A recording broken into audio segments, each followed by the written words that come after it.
아주 특별한 11월을 보내고 있습니다. 아까 따뜻한 11월, 수능을 오래 치른 분들에게는 따뜻한 11월이라는 이 말이 어떻게 다가올까 그런 생각도 해요. 11월 어떠셨어요? 네트워크 교회로 묶여 있는 나들목만 경험할 수 있는 11월이었습니다. 같은 DNA를 가진 교회들이 곳곳에서 각자의 어떤 공동체적인 삶과 도전을 한 그 이야기들, 또 그 속에 있는 중요한 내용들을 나눌 수 있는 기간이었습니다. 가슴 한켠에 좀 이렇게 울렁울렁 기분 좋은 울림이 있으셨어요? 예, 있는 분들은 동지고요. 아직 없는 분들은 동지가 되어야 될 분들 같아요. 저는 이제 세 곳의 형제 교회를 방문하면서 부럽기도 하고 약오르기도 하고 막 그랬어요. 너무 예쁘게 멋있게 막 그러고 있는 거예요. 그래서 지들만 잘났나 뭐 이런 마음도 들고 너무 좋았어요. 그러면서 한켠 그분들인데 이런 이야기를 들었습니다. 고향에서 온 사람이래요. 아니 기껏 따지면 20분 30분, 많이 가야 양평은 1시간 가는데 고향에서 온 사람들이래요. 그 마치 되게 멀리서 온 사람처럼 느껴지더라고요. 근데 그거는 물리적 거리의 문제가 아니라 그 형제 교회들 마음속에 있는 고백 같았어요. 그러면서 고향에 오셨으니 고향이 더 단단해지고 더 풍성해졌으면 좋겠습니다. 이런 마음을 전달해 주시더라고요. 참 따뜻했어요. 그리고 위로도 받고 격려도 받았습니다. 네, 11월 한 달에 저희 그 주제가 나들목 아름다운 여행이에요. 저희가 그 5월 말에 분교하고 6월 달 여행이라는 이야기들 쭉 했었는데 기억하시나요? 있으셨죠? 그래서 목사라는 직업이 편해요. 한 2달 지나면 있고 3달 지나면 까맣게 있고 해서 그 주제를 또 해도 마치 처음 듣는 것처럼 들어주시거든요. 그래도 남는 건 있죠. 여행에서 시작할 때 여행을 시작하기 전에 먼저 꼭 따지고 준비해야 되는 게 있다고 했어요. 기억나세요? 여행의 목적을 정확하게 해야 된다는 것이었습니다. 목적이 정확하지 않으면 아예 준비 때부터도 문제지만 시작되고도 한참 동안 문제가 됩니다. 그 아메리칸 인디안들의 습관이 하나 있대요. 그분들이 말을 있잖아요. 그 말을 열심히 타고 갈 때 가끔씩 말을 멈추고 이렇게 뒤를 돌아보는 습관이 있다고 합니다. 그 이유가 영혼을 배려해서 그렇대요. 그분들은 영혼이 걷는 속도가 자신의 몸이 걷는 속도보다 좀 느리다고 생각을 하대요. 그러니까 자기의 몸은 말을 타고 한참 달려왔지만 영혼은 저기서 천천히 걸어오니까 가끔씩 말을 멈추고 뒤돌아보면서 아직 못 온 그 영혼이 이렇게 쫓아올 수 있도록 그렇게 멈추는 습관이 있대요. 그들의 세계관을 반영한 거겠죠. 열심히 앞을 향해서 가는 거 중요합니다. 근데 그럴 때마다 중간에 한 번씩 멈춰서 내가 잘 가고 있나? 정말 제대로 하고 있는가? 이렇게 성찰하는 것은 굉장히 중요합니다. 11월 한 달 동안 저희는 그 일을 했던 것 같아요. 저희 이 나들목의 여행은 이미 디자인이 되어 있었고 그 목적이 뚜렷했잖아요. 그 한 문장으로 정리가 되어 있었습니다. 외우고 계신 분들도 많을 것 같은데요. 같이 한번 읽어볼까요? 같이 읽겠습니다. 나들목 네트워크는 하나님 나라 복음을 전수하는 공동체이다. 아주 짧은 이 한 문장. 나들목 여행의 목적이 여기 있습니다. 우리는 하나님 나라의 복음을 전수하는 공동체다. 이것이 우리가 걷고 있는 이유고 목적입니다. 그럼 늘 우리는 이 문장으로 우리를 평가해 봐야 돼요. 우리가 그 방향으로 잘 가고 있는가?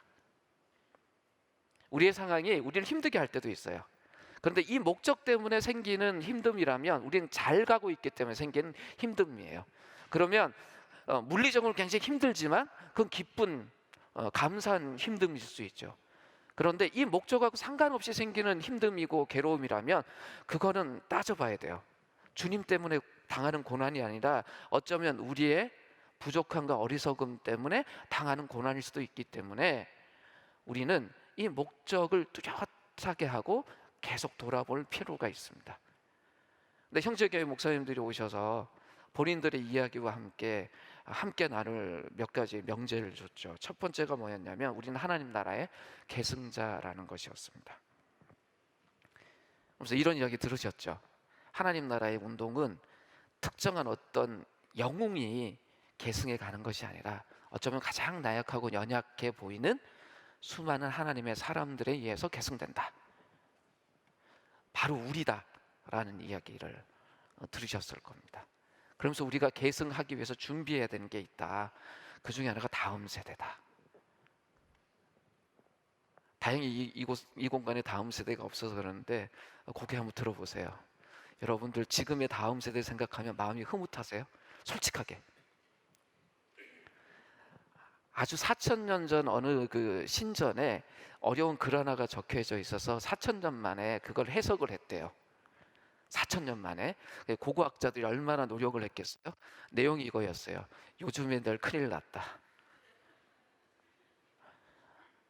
근데 인류는 자신들의 일이 계속 계승되기를 바라면서 다음 세대를 집중해서 바라봤어요. 근데 뭔가 마음에 안 드는 부분이 있었던 거죠. 4,000년이나 지금이나. 근데 우리가 생각해야 될 건 그 다음 세대가 없으면 가장 소중한 것도 계승되어 가지 않는다는 거예요. 아무리 우리 눈에 부족하고 뭔가 마음에 안 들고 나와 같은 사람처럼 보이지도 않는다고 할지라도 우리는 계승해 가야 될 다음을 늘 준비하는 세대여야 되고 그 책임이 우리에게 있습니다.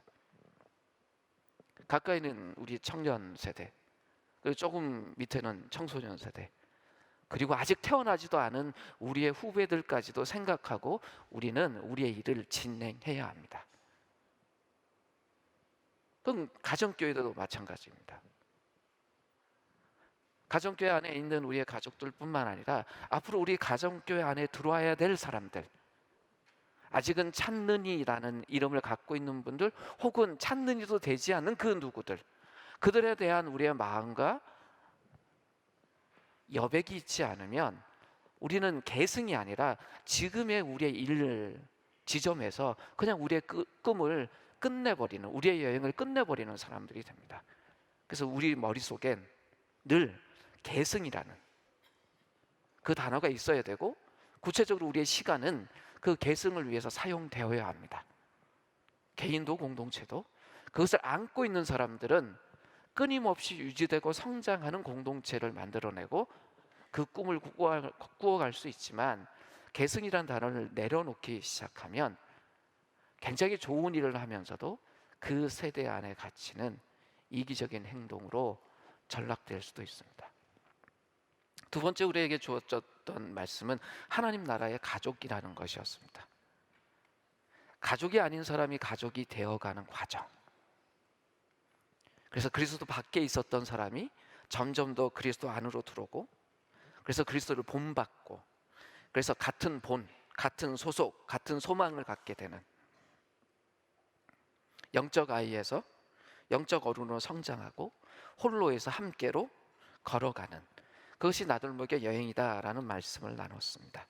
그리고 지난주에는 우리는 하나님 나라 생명의 전수자다, 전달자다, 이런 이야기를 들었습니다. 생명은 흘러가야 됩니다. 진짜 있는 생명이라면. 가짜로 만들어진 생명 말고요, 진짜 생명은 흘러가야 정상입니다. 흘려보내기 위해서 애써야 합니다. 대한민국은 지금 인구가 줄어들 것 때문에 염려하잖아요. 무서운 절벽 중에 제일 무서운 절벽이 인구 절벽이에요. 2030년이 되면 한국은 인구 절벽을 맞이한다고 합니다. 그때부터 인구가 뚝 떨어진다는 거예요. 우리나라가 없어질 수도 있다는 겁니다. 흔히 지금 지구상의 선진국이라고 말할 수 있는 나라들 중에, 뭐 OECD 하면 부자들 나라잖아요. 그 나라들 중에 가장 인구가 급격하게 줄어드는 나라, 그럼 한국이에요. 근데 그걸 우리는 심각하게 여겨요. 근데 하나님 나라의 생명이 전달되는 것에 있어서 그것이 끊어질까, 그것 때문에 염려하는 것들은 얼마나 될까. 한국교회 전반적인 상황을 보면 참 답답해요. 우리가 한국교회이지만. 언약가족 디딤돌 5주차 모임을 어제 했습니다. 그 모임 중에 우리가 언약 가족으로서 잘 살기 위해서 뭐 풍삼기도 하고 여러 가지 하는데, 그 풍삼기라는 풍성한 삶의 기초라는 걸 한 문장으로 정리해 보면 뭐라고 생각하십니까? 라고 여쭤봤더니 한 형제가 이렇게 이야기해요. 계속 개독교라는 소리를 듣지 않고 살 수 있는 삶의 방식이 있는 거다, 이렇게 이야기를 하시더라고요. 맞는 말이었어요. 근데 우리가 이런 것들에 대해서 얼만큼 마음을 쓰고 있냐는 겁니다.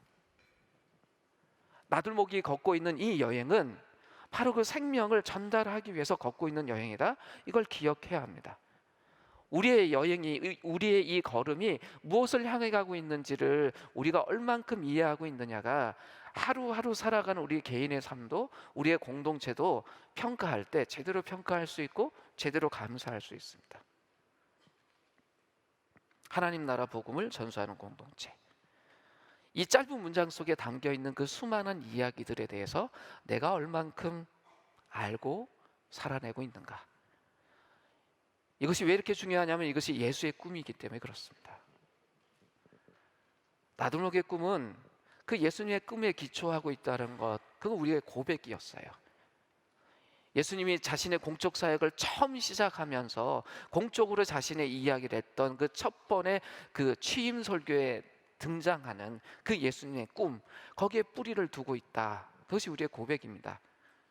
그 말씀을 다시 한번 읽어보죠. 누가복음 4장 16절에서 21절 말씀입니다. 같이 읽겠습니다.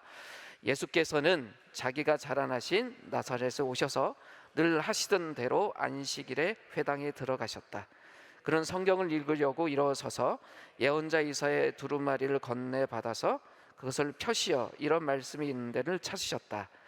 주님의 영이 내게 내리셨다. 주님께서 내게 기름을 부으셔서 가난한 사람에게 기쁜 소식을 전하게 하셨다.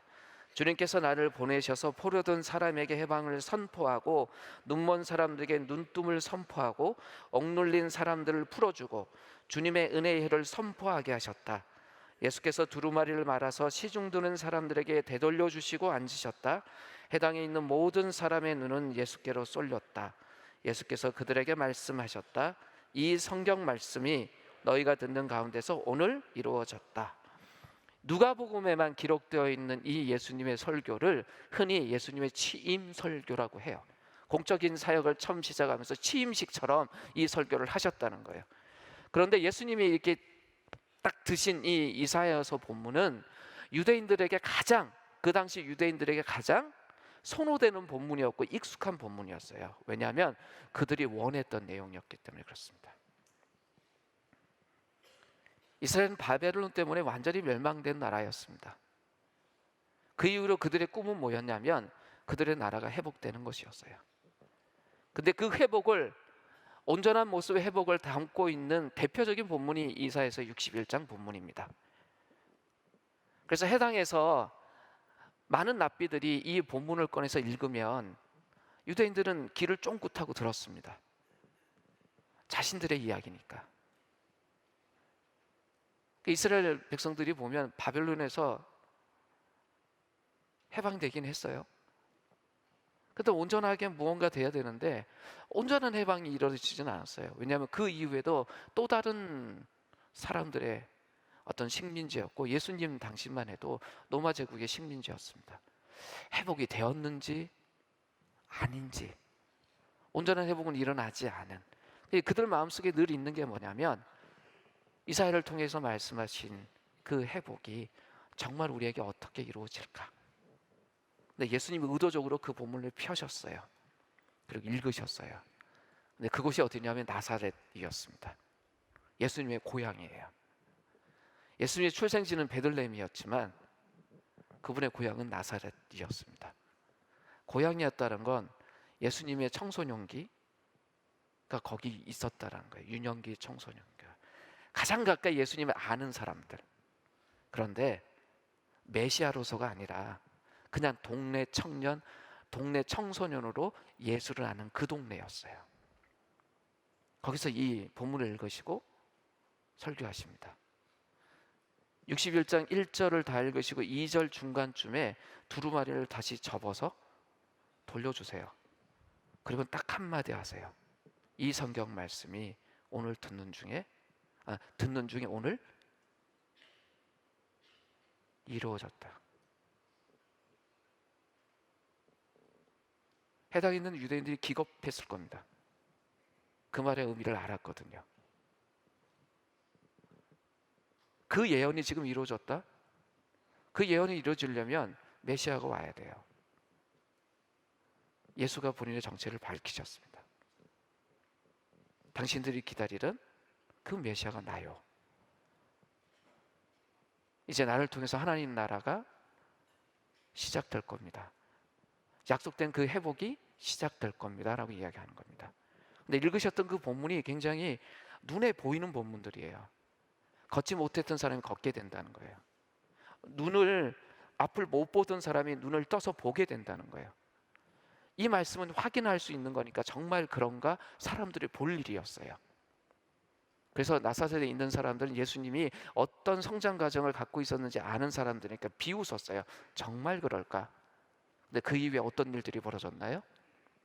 정말 예수님이 하신 말씀대로 모든 일들이 벌어졌습니다. 걷지 못했던 사람은 걷게 됐고요.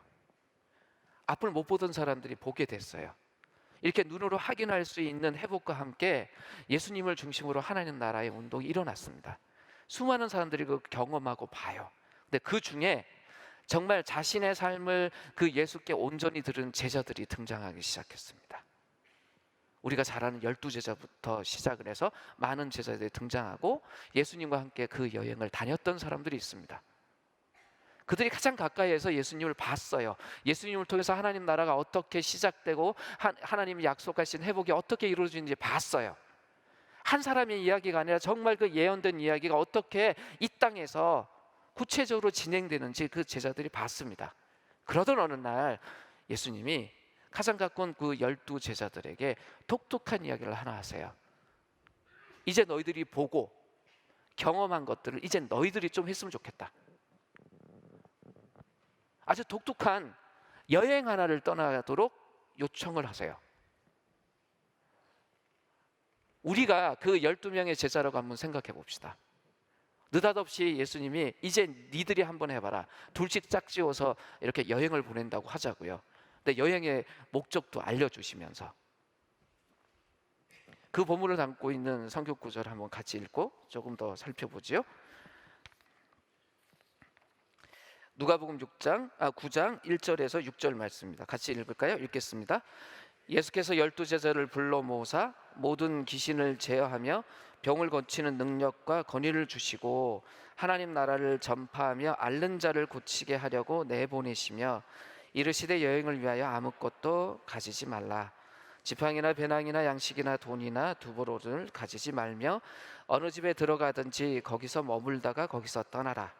누구든지 너희를 영접하지 아니하거든 그 성을 떠날 때에 너희 발에서 먼지를 떨어버려 그들에게 증서를 삼으라 하시니 제자들이 나가 각 마을을 두루다니며 곳곳에 복음을 전하며 병을 고치더라. 여행의 목적이 뚜렷하지요. 뭐라고 이야기하세요? 하나님 나라를 전파하며 앓는 자를 고치게 하려고 내버리셨다라고 해요.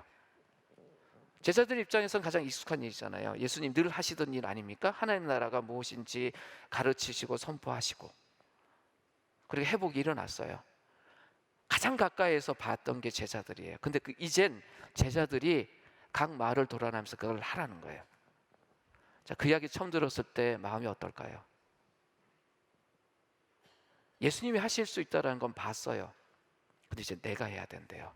어떨까요? 기대도 되고 설레기도 하고 한켠엔 두려움도 있을 거예요. 정말 될까? 아마 그러지 않았을까요?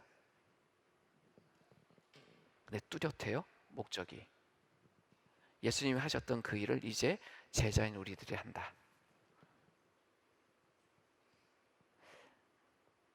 목적이 너무나 뚜렷합니다. 해야 될 일을 알았습니다. 근데 여행에는 목적만 뚜렷해서 되는 것이 아니라 그 여행이 성공하려면 그 여행에 꼭 필요한 자원이 필요해요. 저희가 만약에 2달짜리 해외여행을 간다. 그럼 자원을 어떻게 준비해야 될까요? 1박 2일짜리 부산 여행 가는 거하고 전혀 다른 만큼 자원을 준비해야 되지 않겠습니까? 그럼 제자들 입장에 한번 되어보세요. 예수님이 뚜렷한 목적의 여행을 보내시면서 아무런 자원 없이 보낸다면, 상상이에요. 목적은 뚜렷하게 했어요. 하나님 나라를 이야기하고 회복하는 그 일을 해라 라고 보내시면서 그 여행에 필요한 자원을 하나도 주지 않고 보내신다. 그럼 이 여행의 목적은 뭘까요? 자원은 주지 않아요. 근데 여행의 목적은 알려줬어요. 그럼 제자들이 그냥 자원 없이 갔다 올 거 아니에요? 그럼 이 여행의 목적은 뭘까요? 예수님의 숨은 의도. 집 나가면 개고생이다예요. 그리고 돌아와서는 스승인데 뭐라 그럴까요? 스승 없이 아무것도 할 수 없었다는 것만 이야기할까요? 주님, 저희들이 가서 해봤는데 주님처럼 안 되더라고요. 주님 옆에 우리는 딱 붙어 있어야 되겠어요. 주님 정말 대단한 분이시겠네요. 이 소리밖에 할 게 없어요. 근데 예수님의 의도는 그게 아니었습니다. 정말 제자들이 그걸 하도록 하는 것이었습니다. 그래서 예수님은 자원을 풍족하게 주세요. 그 여행의 자원이 무엇이었냐면 하나님이 예수님에게 주셨던 예수님의 권위와 능력이 바로 그 자원이었습니다. 예수님이 이 땅에서 자신의 사역을 하시는 동안 자신의 힘으로 일하신 분이 아니었어요. 하나님이 공급하시는 능력과 권위를 가지시고 사역하는 분이었습니다. 제자들은 그걸 봤습니다. 수많은 사람들이 그걸 봤습니다. 그것이 복음서가 기록하고 있어요. 예수가 갖고 있던 권위와 능력이 무엇인지 기록하고 있어요. 예수님 늘 삶의 방식이 뭐였냐면 하나님의 뜻을 먼저 구하고 그분이 무슨 이야기를 하시는지 먼저 듣고 그것에 순종하는 삶을 사셨어요. 늘 하나님을 향해 있었어요. 그게 그분의 삶의 방식이었어요. 뿐만 아니라 성령에 이끌려 사시는 분이었어요. 심지어 사역 공생애를 시작하기 이전에 40일의 금식도 성령에 이끌려서 그 광야로 가셨다? 성경은 그렇게 기록을 해요. 제자들이 가장 가까이서 그걸 봤습니다. 예수님이 어떻게 사는 분인지. 그리고 세상 사람들도 그걸 봤어요. 예수가 어떤 능력과 권위로 그런 일들을 하고 계신지 말입니다. 거기에 관계돼서 두 성경 구절만 기록을 했는데요. 그걸 같이 한번 읽어볼까요? 누가복음 4장, 5장 두 구절 같이 읽겠습니다. 사람들이 모두 놀라서 서로 말하였다. 이 말이 대체 무엇이냐? 그가 권위와 능력을 가지고 악한 귀신들에게 명하니 그들이 떠나가는구나. 5장도 읽겠습니다. 하루는 가르치실 때에 갈릴리의 강마을과 유대와 예루살렘에서 온 바리새인과 율법 교사들이 앉았는데 병을 고치는 주의 능력이 예수와 함께 하더라. 그러나 인자가 땅에서 죄를 사하는 권세가 있는 줄을 너희로 알게 하시리라 하시고 중풍병자에게 말씀하시되 내가 내게 이르노니 일어나 내 침상을 가지고 집으로 가라 하시매. 네, 제자들이 예수님의 권위와 능력을 가장 가까이서 본 사람들이에요. 근데 이제 그거 가지고 가서 해봐라 라는 거예요. 그러면서 이상한 명령을 하나 하세요. 그런데 여행을 떠나면서 아무것도 가지지 말아라. 지팡이도 가져가지 말고 자루도 가져가지 말고 빵도 은하도 가지고 가지 말고 속옷도 2벌씩 가지고 가지 마라 라고 이야기를 해요. 이 목록은 그 당시 여행객들의 가장 기본적인 것이었습니다. 비상금, 비상식량, 그 다음에 자기를 보호할 수 있는 지팡이, 이거 다 놓고 가라는 거예요. 이것도 없는 사람이 우리 마을에 여행객으로 들어왔다 그러면 거지예요. 그러니까 거지로 보이는 거예요. 뒤에 보진도 안 맸어요. 지팡이도 없어요. 그런데 두 사람의 남자가 갑자기 낯선 마을에 나타났어요. 그 사람들이 보기에 이 사람들은 어떤 사람이냐? 거지예요. 자기 자신도 보호할 수 없고 비상식량도 없고 그런 사람이 여행객이래요. 얼마나 놀라겠어요. 우리 마을에 왜 오셨냐고 대뜸 이야기하면 하는 것이 하나님 나라에 대해서 이야기하러 왔대요. 어울릴까요? 근데 예수님이 그 이야기를 하세요. 이게 예수님이 갖고 있는 숨은 의도였어요. 예수님이 이 땅에서 사역을 하실 때 하나님이 공급하시는 것 외에는 아무것도 기대지 않으신 분이었습니다. 하나님 나라의 그 복음을 듣고 그 안으로 들어오는 사람들에 의해서 예수님의 가족은 이루어지고 풍요함을 누렸지 다른 자원들로 인해서 만들어진 그런 나라가 아니었습니다. 예수님 제자들과 그걸 경험하기를 원하셨어요. 하나님이 어떻게 입히시고 먹이시고 보호하시는지. 그래서 가장 기본적인 거 다 놓고 가라는 거예요. 아마 제자들 깜짝 놀랐을 겁니다.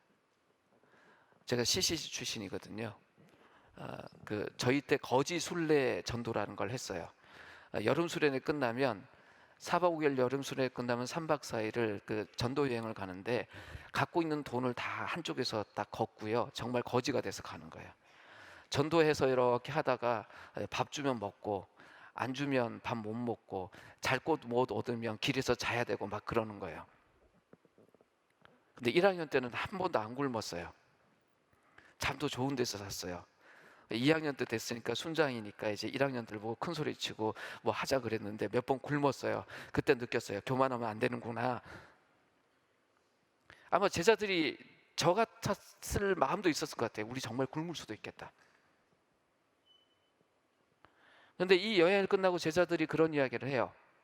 주님, 우리가 나가서 해봤더니 정말 사람들이 주님과 함께 있었을 때처럼 하나님 나라를 받아들이고 우리를 환대했습니다.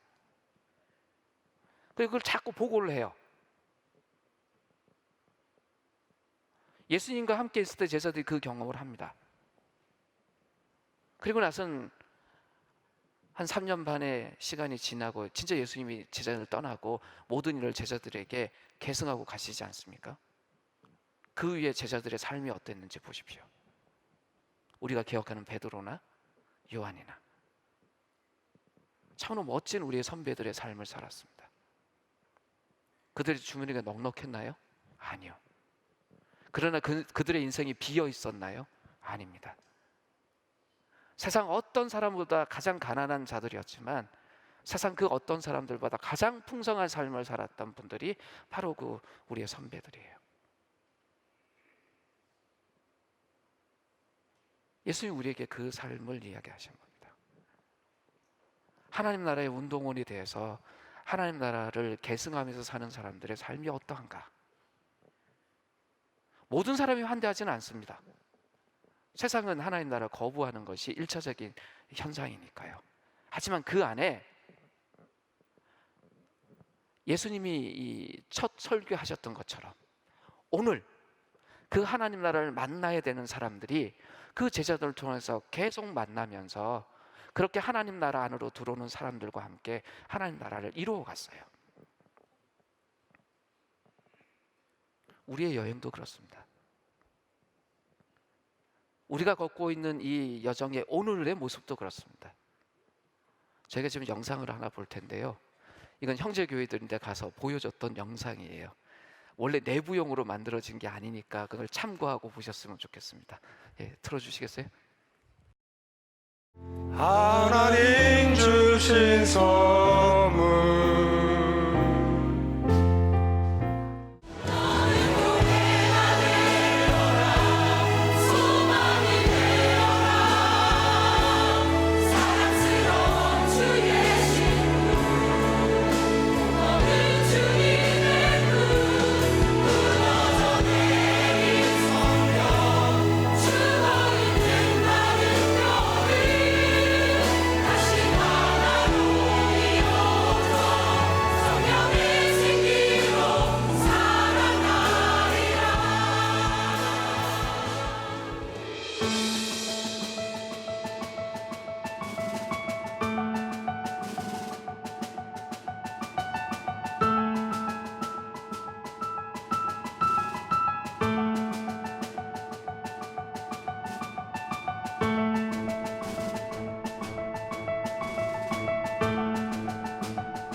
저도 나들목교회가 분립하는 거를 보면서 사실 분립이 어떤 의미가 있는지 좀 잘 알지 못했던 것 같아요.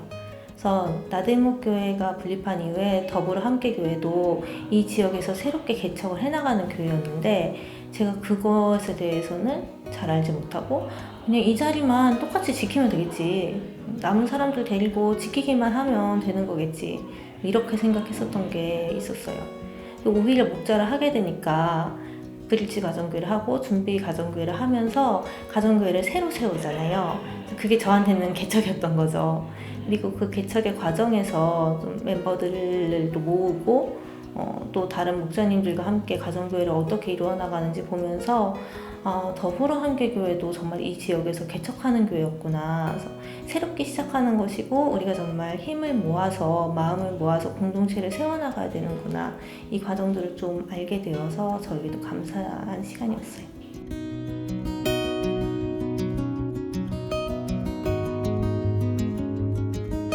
많은 봉사를 했던 많은 일들을 했던 가족들이 대부분 많이 빠져나갔는데 그 빈자리를 새 가족들이 채우면서 너무 감사했어요. 내가 걱정하는 게 좀 우려였었구나 이런 생각을 좀 했습니다. 더 잘하는 것 같아요. 막 뭐 반대도 있었고 어쨌든 무리하게 일을 시작을 해서 좀 여러 가지 힘든 게 많았었는데 이제는 뭐 자리를 잘 잡은 것 같고 또 새로운 팀장님이랑 너무 잘하시는 것 같아요.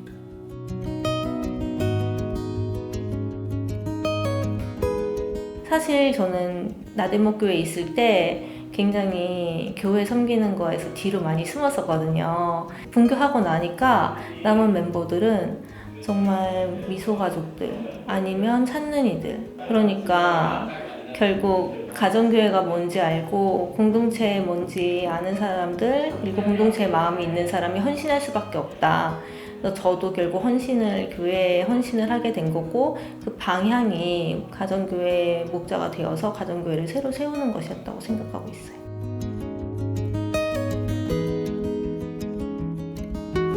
실질적인 어려움으로 친다면 이제 물질적인 어려움인데 우리 가족 중에 한 따님이 청년부 리더로 있는데 아버지한테 하는 얘기가 우리 정말 이제 커피도 아끼고 이 교회를 위해서 새로운 각오를 다져야겠다고 가족에서 나눔을 보면서 우리가 굉장히 도전이 됐고 그럼 우리는 뭐 할 것이냐.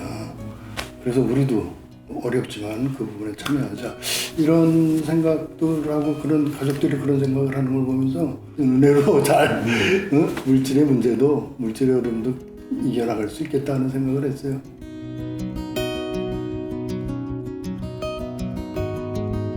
같이 기도회를 하고 모임도 하면서 한 사람 한 사람의 목자님들이 얼마나 수고하시는지도 좀 알게 되고 또 목양에서 벽에 부딪힐 때 모든 선배 목자님들이 저를 도와주려고 이렇게 해봐라 저렇게 해보면 어떻겠니라고 도와주는 거에서 정말 이게 외로운 길이 아니구나. 교회가 분가되고 분립되고 가정교회가 분가한 게 외롭고 쓸쓸한 이별이 아니고 정말 기쁜 일이었구나. 그래서 우리가 더 가까워지고 우리가 더 친밀해지고 또 우리가 공동체를 더 많이 섬기게 되는 거구나.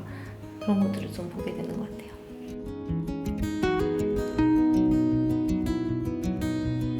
만약에 바울 사도가 서신을 보낸다 그러면 어떤 서신을 보낼까 하는 생각으로 계속 예배에 참석을 했는데 우리한테 주신 건 변혁적인 삶인 것 같아요. 또 변혁적인 부분에 좀 부족한 부분이라고 좀 우리는 생각을 했고 감사했던 거는 헤어졌던 가족들이 한 번에 모여서 예배를 드리는데 그 기쁨은 정말 뭐라고 얘기할 수 없더라고요. 대강당이 꽉 찬 걸 반년 만에 보니까 정말 감회가 새롭더라고요. 대강당이 정말 꽉 찼더라고요. 한 번 꽉 차고 주일이 되니까 또 헐렁헐렁해져서 그게 그렇게 허전하더라고요.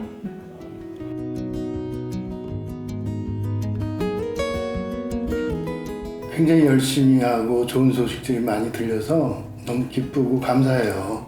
또 도전되기도 하고 우리 함께 서로 책임지는 관계로 함께 성장해 갑시다. 화이팅! 늘 존경하고 있습니다. 여러분들 사랑합니다.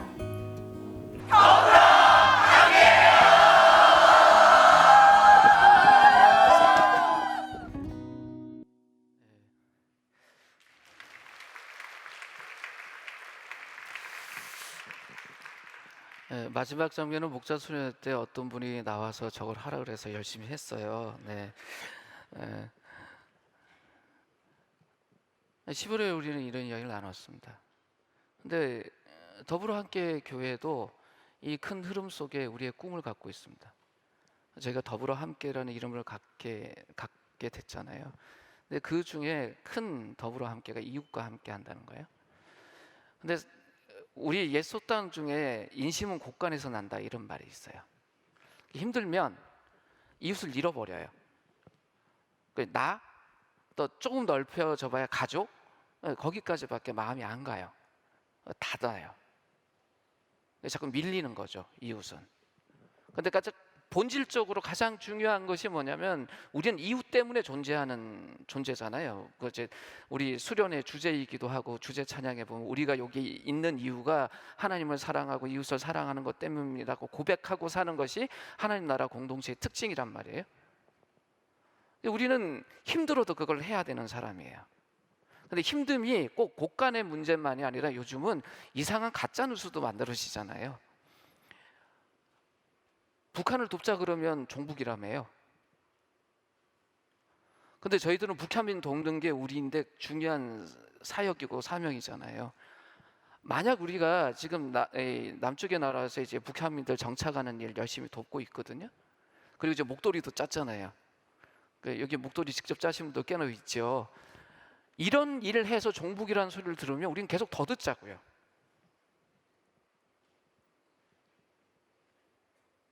그런 이야기 때문에 무서워서 이 일을 하지 않는다? 아니요. 우리는 이웃을 사랑하기 위해서 더더욱 그런 소리 들어도 괜찮습니다. 근데 이웃을 사랑하지 않으면서 그런 이야기를 듣는다면 굉장히 우리는 억울할 겁니다. 그죠?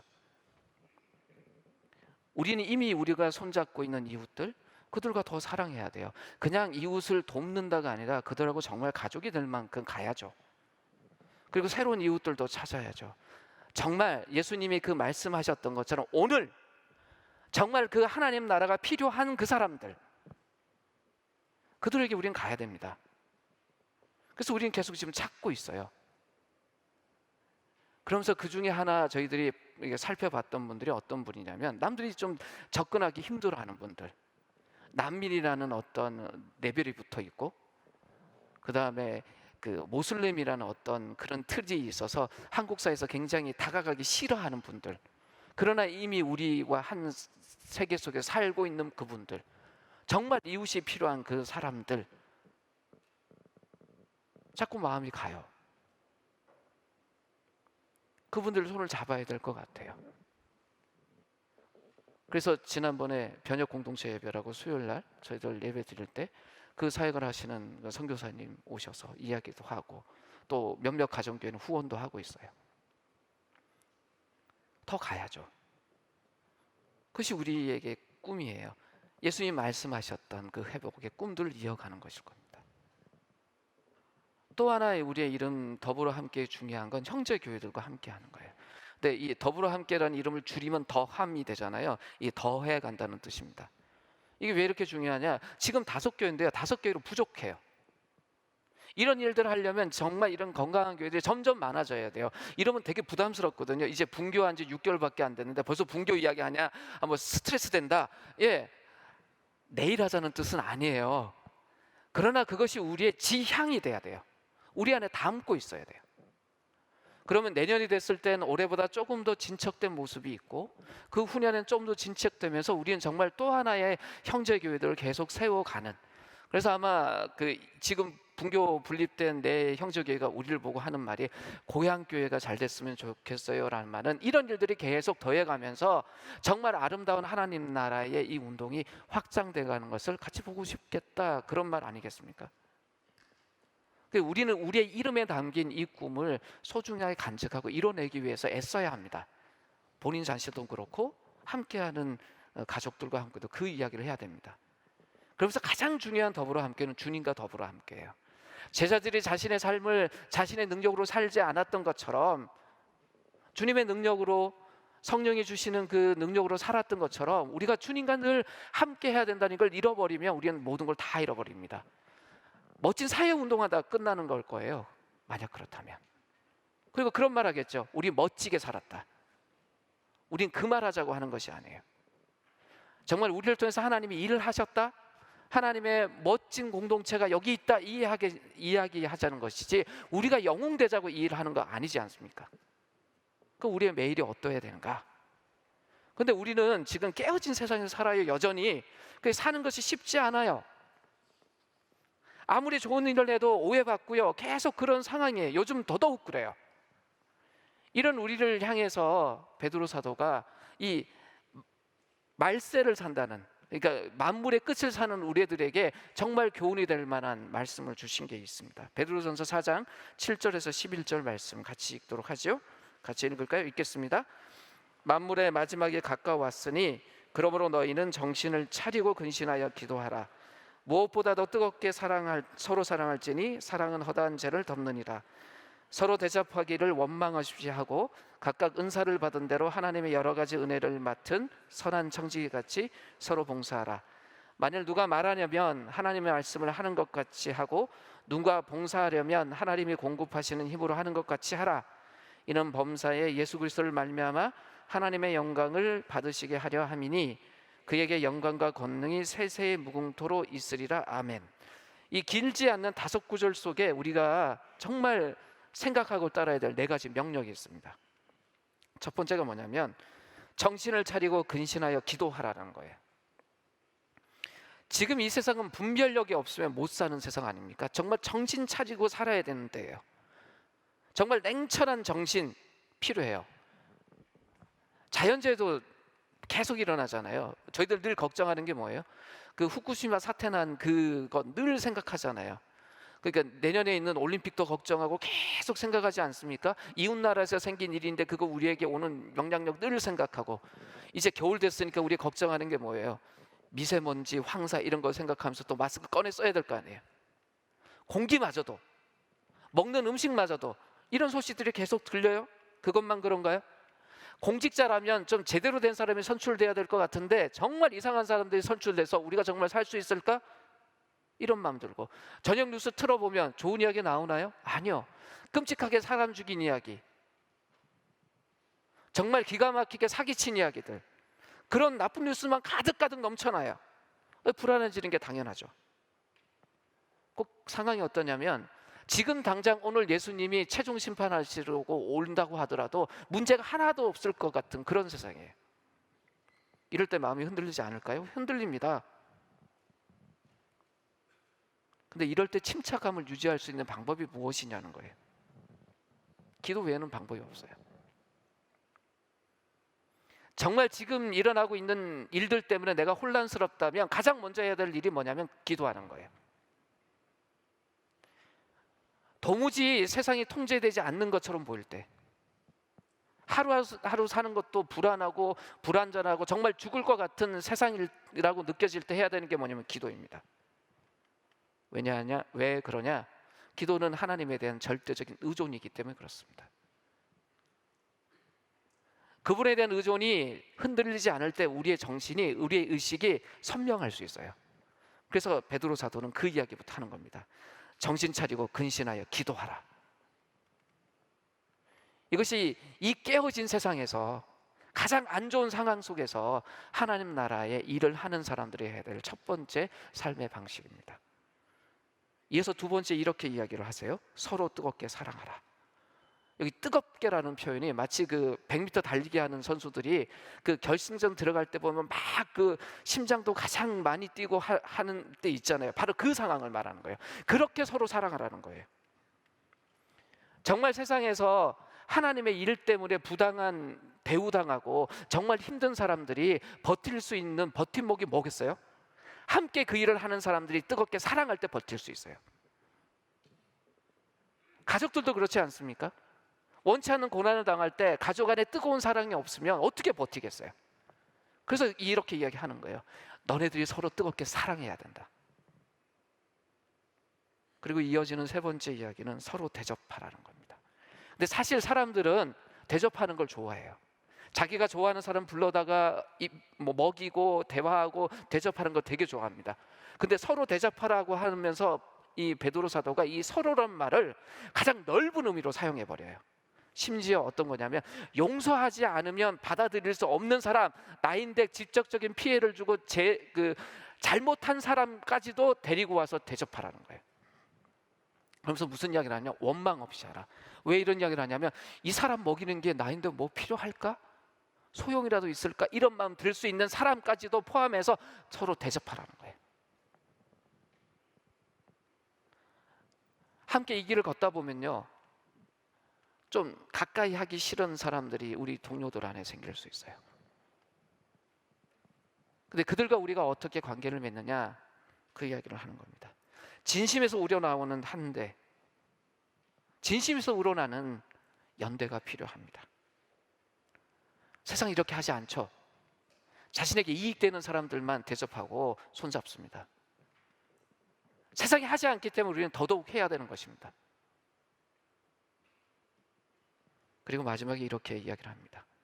은사를 받은 대로 선한 청직으로 서로에게 봉사하라. 우리에겐 저마다 이 세상을 살아갈 수 있는 능력을 주셨어요. 은사. 근데 그건 자기를 위해서 살라고 주신 게 아니라 서로를 위해 봉사하라고 주신 거예요. 이걸 놓쳐버리면 우리는 세상 사람들보다 더 세상적으로 살 수 있습니다. 우리에게 주어진 것이 소중한 것이 있다면 그건 다 서로 섬기기 위해서 주신 겁니다. 베드로 사도가 4가지 이야기를 합니다. 정신 차리고 근신해서 기도해라. 뜨겁게 서로 사랑하라. 서로 원망 없이 대접하라. 은사를 받은 대로 서로 선한 청지기로 봉사하라. 이것이 깨어진 세상에서 어떻게 우리가 하나님 나라 운동으로 살 수 있습니까라는 질문에 대한 대답이에요. 이런 사람을 선한 청지기라고 부릅니다. 왜냐하면 예수님이 이렇게 사셨어요. 우리의 주인이 이 세상에, 깨어진 세상에 오셔서 주님이 이렇게 사셨어요. 자신의 몸을 깨트려 가면서. 근데 정말 청지기는요, 주인의 모습이 드러나는 사람이에요. 저 사람을 보니 저 사람의 주인이 누군지 알겠다 할 만큼 주인의 모습이 드러나는 사람이 정말 선한 청지기입니다. 그 말은 우리의 삶을 통해서 그리스도가 드러난다는 거예요. 우리가 정말 이렇게 살면 세상 사람들도 알 겁니다. 저 사람들 우리하고 삶을 사는 방식이 다르네. 그것이 생명을 전수하는 거예요. 예수의 제자들이 자신의 말과 자신의 삶을 통해서 하나님 나라를 예수가 하셨듯이 그렇게 전달했던 것처럼 이제 우리가 그렇게 살아가는 것입니다. 근데 그 삶이 텅 비어버리는 삶이냐? 아니요. 주님이 약속하셨어요. 그 일에 모든 필요한 자원은 이미 주셨다. 그리고 실제적으로 이 땅의 삶에 필요한 것들은 그 운동 속에서 공급될 것이다. 그러니 그것을 바라보고 가라라는 것이에요. 우린 긴 여행을 떠난 사람입니다. 여행 중간중간에 인디언들이 하는 것처럼 달리던 말을 멈추고 뒤를 돌아봐야 돼요. 우리가 제대로 가고 있는지. 근데 돌아봤을 때 우리의 이 걸음을 평가할 기준이 정확해야 돼요. 아직도 한참 여행을 가야 되는데 우리에게 무슨 자원이 얼만큼 남았냐 따질 때 제자들에게 빈 주머니 가지고 가라고 했잖아요. 주머니 속을 뒤져보는 것이 우리의 1번 행동이 돼서는 안 돼요.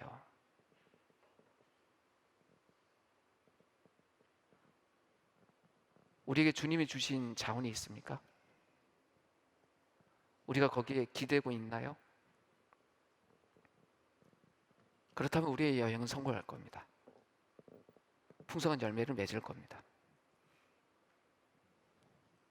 근데 우리는 등에 아무것도 없는 사람이라 늘 불안해요. 염려가 있어요.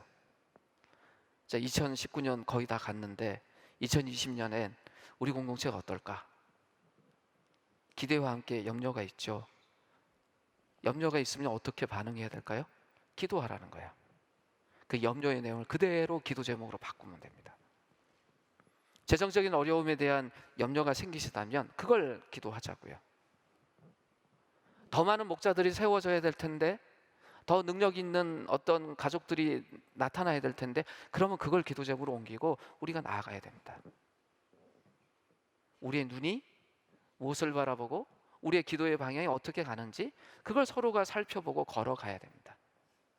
그 걸음을 통해서 우리의 여행은 완성됩니다.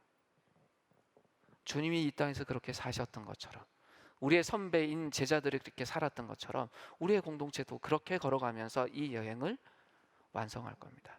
우리의 형제들, 교회들과 함께. 그럴 때 이렇게 함께 드리는 이 예배도 의미가 있습니다. 방향을 잃어버린 예배는요, 그저 자기 위안이에요. 방향을 잃어버린 기도는요, 그저 삶의 문제를 해결하기 위한 주문에 가깝습니다. 우리가 그런 인생 살지 않기 하기 위해서 하나님 나라 복음 안에서 살아야 된다고 서로를 다독이고 있지 않습니까? 지난 5개월 정말 수고 많으셨습니다. 이제 앞으로 우리가 더 큰 수고를 해야 될 겁니다. 세상은 우리를 더 날카로운 눈으로 볼 거예요. 정말 그렇게 사는지. 그런 눈이 많아질 때마다 우리는 감사했으면 좋겠어요. 오히려 우리가 평범에 있어서 주목받지 못한다면 그걸 우리는 좀 안타까워해야 될 사람들 아닐까요? 하나님을 기대했으면 좋겠습니다. 우리의 삶을 어떻게 이끌어 가실지, 우리의 공동체의 앞길을 어떻게 이끌어 가실지, 정말 제자들이 자신들의 짧은 여행 때문에 놀라서 정말 세상을 발칵 뒤집어 놓고는 주님께로 가서 저희가 했어요, 세상이 놀라고 있어요 라고 보고했던 것처럼 우리의 공동체를 통해서 그렇게 세상이 놀래고 하나님 앞에 이야기할 수 있는 그날이 우리에게 올 것이라는 기대를 가지고 우리가 걸어갔으면 좋겠습니다. 그러면서 한 가지, 우리의 각자의 몫이 무엇인지 찾고 묻고 응답하는 저희들이었으면 좋겠습니다. 이제 남아있는 2019년의 한 달, 나의 몫은 무엇인지 질문하고 성찰하는 그런 기간이 되었으면 좋겠습니다. 이제 1분간 침묵하도록 하겠습니다.